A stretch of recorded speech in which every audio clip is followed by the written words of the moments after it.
तो दोस्तों, जो आपका नोटिफिकेशन आया था IBPS क्लर्क का अभी हाल ही में 2-4 दिन पहले, उसके एग्ज़ाम को अभी के लिए होल्ड कर दिया गया है बाय फाइनेंस मिनिस्ट्री के द्वारा। क्यों किया गया है, उसका कारण ये है कि बहुत सारे लोग ऐसे हैं जो वो चाहते हैं कि उनका जो ये एग्ज़ाम है वो उनके रीजनल भाषा, उनकी क्षेत्रीय भाषा या उनकी भाषा में हो।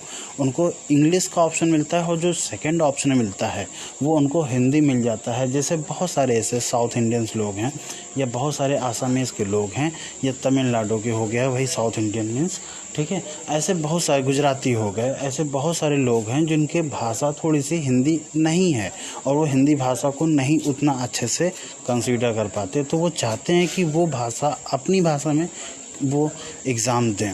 अच्छा, ऐसा 2018 के बाद से RRB करा ही रहा था, ठीक है। इसके पहले भी बहुत सारी भाषाओं में एग्ज़ाम होते रहे हैं, तो RRB ने कराना शुरू कर दिया। तो वो चाहते हैं कि अब IBPS क्लर्क, या हो सकता है इसका देखा देखी और भी शायद SBI PO भी ऐसा करे, ठीक है। IBPS क्लर्क के लिए फ़िलहाल अभी आया है कि ये जो पेपर है उनकी रीजनल भाषा में भी हो, यानी कि इंग्लिश के अलावा जो उनको दूसरी ऑप्शनल भाषा मिलती है वो उनकी रीजनल भाषा मिले, ताकि वहाँ के क्राउड को, वहाँ के लोगों को, वहाँ के जो स्टूडेंट्स हैं उनको बहुत ज़्यादा बेनिफिट मिल सके।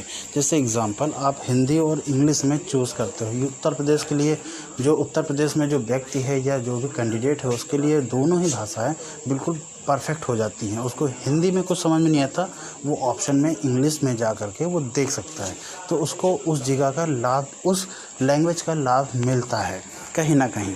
पर ऐसा दूसरे मतलब जैसे साउथ इंडियन लोग हो गया, उनको हिंदी नहीं आती, वो इंग्लिश में ही अगर समझेंगे तो समझेंगे, अदरवाइज़ अगर नहीं आता तो उनके पास दूसरा कोई अनौपचारिक विकल्प नहीं है, जिसके कारण ये चीज़ कमेटी बैठाई गई। अच्छा, फाइनेंस मिनिस्ट्री का कहना ये है कि जो कमेटी हमने बैठाई है, यह हम कमेटी जो बैठाएंगे वो 15 से 20 दिन बाद, हालांकि डॉक्यूमेंट में 15 दिन लिखा हुआ है कि 15 दिन बाद वो हमें इन्फॉर्म करेंगे कि हाँ, इस पर विचार क्या किया गया है।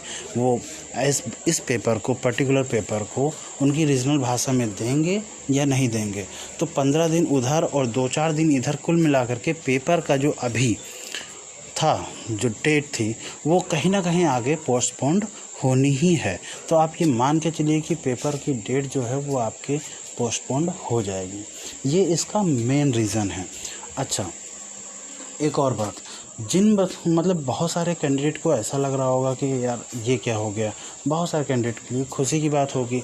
तो जो कैंडिडेट चाहते थे कि जल्दी पेपर हो, क्योंकि जल्दी पेपर होगा, जल्दी मेंस होगा, जल्दी से सिलेक्शन भी होगा फटाक से, तो उनका जो जॉइनिंग लेटर होगा वो जल्दी मिलेगा। पर बहुत सारे स्टूडेंट के लिए उनकी प्रिपरेशन उतनी स्ट्रॉन्ग अभी नहीं है, या बहुत सारे ऐसे भी चाहते थे कि यार कहीं ना कहीं IBPS और RRB एक साथ ना पड़ जाए, क्योंकि RRB में इंग्लिश नहीं आती है, उसमें रीजनिंग और मैथ आती है, जबकि IBPS क्लर्क में इंग्लिश भी मांगता है मैथ और रीजनिंग के साथ।